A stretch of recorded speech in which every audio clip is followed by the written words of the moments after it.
Hari ini kita membahas kitab Ratapan yang kemungkinan besar ditulis oleh Nabi Yeremia yang juga sudah kita bahas di sesi yang terakhir.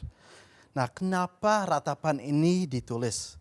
Karena memang Yeremia ini, dan kalau memang penulisnya Yeremia, memang namanya sebenarnya nggak disebut, tapi perkiraan kemungkinan besar Yeremia memang yang menulis. Dan dia meratap atas keadaan Israel yang sekarang, bagaimana sudah diangkut ke Babilonia, dan sekarang Yerusalem dan Israel itu hancur.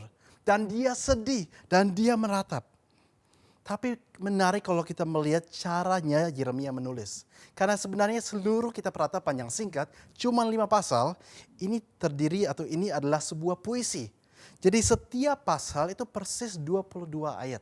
Dan ini sebuah puisi akrostik yang artinya setiap kalimat mulai dengan satu huruf dari abjadnya orang Ibrani. Dan setelah itu huruf yang berikut sampai selesai ke seluruh 5 pasalnya. Khusus pasal 3, akrostik ini diulangi sampai 3 kali sampai menjadi 66 ayat. Jadi 22 kali 3. Dan khusus pasal yang terakhir, tadinya yang akrostik sekarang sekedar menjadi sebuah doa, sebuah harapan dari Yeremia. Sebuah pertanyaan yang mungkin bisa muncul dalam hati anak Tuhan adalah, bolehkah kita anak Tuhan meratap, kita nangis, kita sedih, kita duka cita? Dan saya mau katakan boleh. Karena kenapa? Kita melihat di Alkitab bukan cuma Yeremia.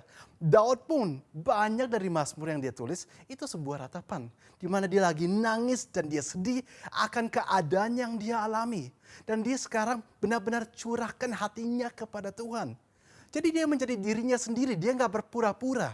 Dia gak munafik tapi dia katakan apa adanya. Sama seperti seorang anak bicara kepada seorang bapa. Jadi gak ada salahnya. Bahkan kita kalau melihat pelayanan Yesus, Yesus pun dikenal sebagai yang meratap. Dan dia pernah menangisi Yerusalem. Dan juga waktu dia mau bangkitkan Lazarus, dia ketemu dengan Maria. Dia menangis. Jadi gak ada salahnya kita anak Tuhan boleh menangis dan meratap. Namun yang gak boleh adalah bersungut-sungut. Meratap dan bersungut-sungut hal yang berbeda. Sangat terkenal sekali bagaimana di zamannya Musa, waktu umat Israel berada di padang gurun, mereka banyak bersungut-sungut dan dikatakan bagaimana Tuhan gak senang. Bersungut-sungut itu beda. Itu menyalahkan Tuhan. Itu bertindak seolah-olah Tuhan gak ada. Kalau meratap itu kita masih mengerti akan keberadaan Tuhan yang luar biasa.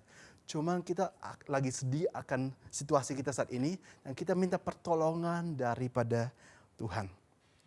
Tapi coba supaya sekarang juga lebih jelas mengenai kitab Ratapan ini, kita melihat secara singkat kelima pasal yang ada dan apa yang menjadi topik-topik dalam setiap pasal satu persatu. Kita lihat pasal yang pertama dan topik di sini sesuai dengan judul pasal yang sudah diberikan oleh Alkitab, juga ada dalam Alkitab Anda, dikatakan di sana keruntuhan dan kesunyian Yerusalem. Dan kita lihat dari ayat pertama dikatakan begini. Betapa terpencilnya kota itu yang dahulu ramai. Laksana seorang jandala ia yang dahulu agung di antara bangsa-bangsa, yang dahulu ratu di antara kota-kota, sekarang menjadi jajahan. Jadi kita melihat bagaimana dijelaskan sekarang Israel yang tadinya luar biasa mengalami sebuah kejatuhan. Kejatuhannya apa? Ya itu yang sudah dibahas dalam sesi-sesi sebelumnya.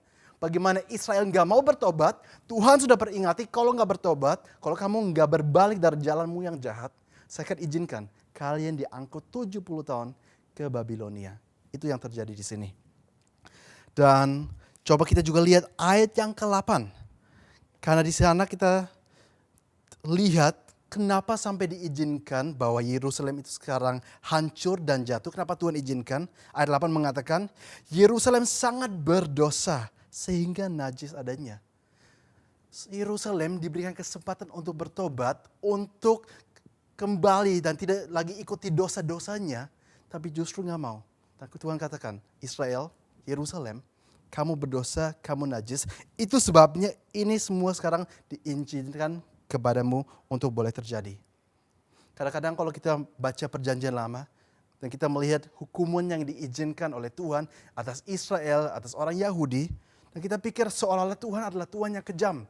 Perjanjian lama Tuhan kejam, perjanjian baru Tuhan baik. Tapi tahukah Anda, Tuhan gak pernah berubah. Dulu, sekarang, selama-lamanya. Belum pernah dia Tuhan yang kejam. Dari dulu sampai sekarang, sampai selama-lamanya. Dia Tuhan yang penuh kasih dan dia panjang sabar. Dan bahkan apa yang terjadi di sini dan di kitab-kitab yang dijelaskan di sini justru menunjukkan betapa Tuhan itu penuh kasih dan begitu panjang sabar. Karena kenapa? Israel sudah jauh lama dari Tuhan. Mereka melakukan banyak kejahatan. Dan Tuhan melihat itu dan Tuhan memperingati dengan banyak cara. Bahkan kirim banyak sekali nabi-nabi. Coba Anda lihat berapa banyak kitab nabi yang ada di Alkitab. Hanya untuk memperingatkan Israel. Tapi Israel nggak mau dengar.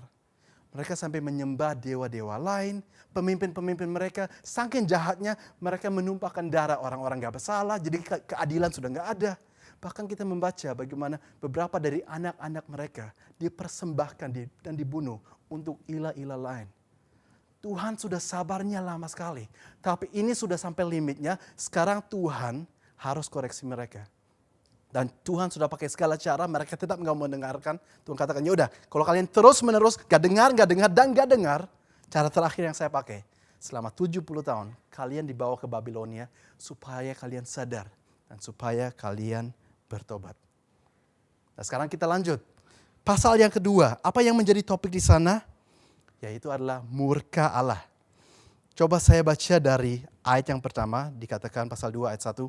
Betapa Tuhan menyelubungi putri Sion dengan awan dalam murkanya. Ada sebuah kata murka. Dan kadang-kadang kita baca murka kita pikir, gak mungkin Tuhan murka. Tuhan kan kasih. Tapi saya mau tunjukkan bagaimana murka dan kasih itu kerjasama dan saling harus ada. Gak mungkin ada satunya tanpa ada yang lain. Biar lebih jelas saya tambahkan satu ayat. Masih pasal 2. Sekarang ayat yang ke-17. Dikatakan, Tuhan telah menjalankan yang dirancangkannya. Ia melaksanakan yang difirmankannya, yang diperintahkannya dari dahulu kala. Ternyata apa yang Tuhan lakukan sekarang dan sekarang dia bisa murka, itu dia cuma jalankan apa yang sudah dijanjikan. Kita ingat dari awal zamannya Musa memberikan perintah-perintah kepada umat Israel. Pasal 28 Musa katakan begini, ada pilihan umat Israel, kalian bisa diberkati atau kalian bisa dikutuk. Kalau kalian hari ini mendengarkan apa firman Tuhan dan mau melakukannya, maka kalian diberkati. Di ladang, di kota, dimanapun, setiap saat kalian sehat, kalian dijagai, dan banyak sekali hal yang disebut di sana. Tapi dalam pasal yang sama, Musa juga katakan, seandainya kalian gak mau, dan gak mau ikut Tuhan, dan kalian berbalik kepada ilah-ilah lain, maka hal ini akan terjadi kepada kalian. Kalian mulai dikutuk, kalian gak lagi diberkati, Tuhan gak jagai kalian, justru Tuhan malah pakai musuh untuk kalahkan kalian, untuk membuat kalian sadar bahwa kalian harus kembali ke jalannya Tuhan. Dan dari awal Tuhan sudah katakan, jadi Tuhan sekarang lakukan ini semua bukan Tuhan jahat, dari awal Tuhan berikan pilihan dan Israel memilih untuk mau menyembah dewa-dewa lain, untuk jauh daripada Tuhan dan melakukan banyak sekali kejahatan. Dan bukan cuma Musa yang pernah katakan ini kepada Israel. Bahkan penerusnya kita tahu namanya adalah Yosua. Yosua pun dalam pasal terakhir dalam kitab Yosua, pasal 24. Di sana Yosua katakan kepada seluruh umat Israel ada sebuah pilihan. Kalian bisa ikutan menyembah dan melayani Tuhan atau dewa-dewa lain. Namun saya dan seisi keluargaku, kita akan melayani Tuhan. Pilihan. Dan ternyata umat Israel memilih untuk tidak mau mengikuti Tuhan lagi. Jadi adanya murka itu bukan menunjukkan kejahatan Tuhan, tapi Tuhan cuma jalankan apa yang dia sudah janjikan.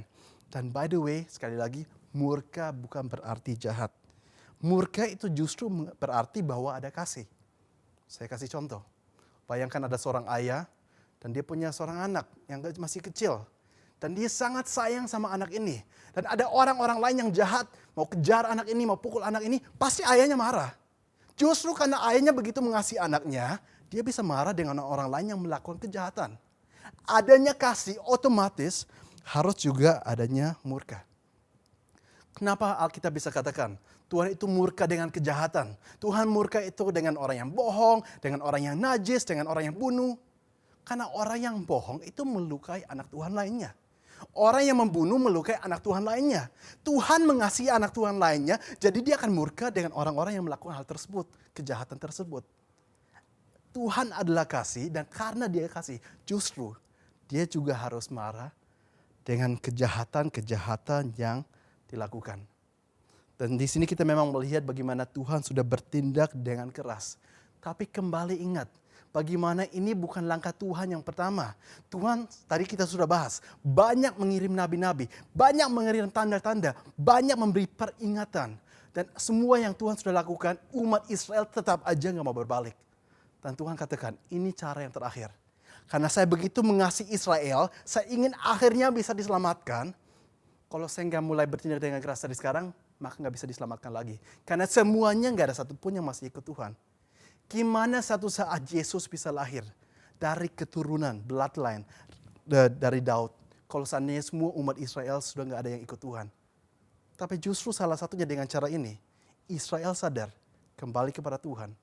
Dan bahkan satu saat Tuhan Yesus bisa lahir dari garis keturunan orang Israel. Jadi sekali lagi, walaupun di sini ada kata murka, tapi kita jangan pikir bahwa Tuhan itu jahat cuma karena dia ada murkanya. Justru murka harus ada kalau ada kasih. Kita lanjut. Pasal yang ketiga, topik yang menjadi di sana apa? Topiknya adalah sesuai juga judul pasal yang ada di Alkitab Anda, penghiburan dalam penderitaan. Yeremia itu sadar bahwa memang saat ini umat Israel selama 70 tahun mereka dibuang ke Babel. Dan itu suatu hal yang Tuhan sudah memang nubuatkan dari sebelumnya kalau umat Israel tidak mau kembali ke Tuhan. Namun di tengah-tengah mereka menjalankan 70 tahun ini, Yeremia punya sebuah pengharapan. Karena dia tahu bagaimana Tuhan janjikan, di balik ini ada light, ada terang. Di balik ini ada jalan keluar. Di balik ini ada pemulihan. Sehingga ada dua ayat yang sangat terkenal di pasal ini. Ratapan 3 ayat 22 dan 23. Dikatakan begini. Tak berkesudahan kasih setia Tuhan, tak habis-habisnya rahmat-Nya. Selalu baru tiap pagi, besar kesetiaanmu. Dan bahkan kalau saya mau tambahkan dari ayat ini, saya gabungkan dengan perjanjian baru. Anda ingat bagaimana Yesus pernah katakan, Matius pasal 6, dikatakan jangan khawatir akan hari esok.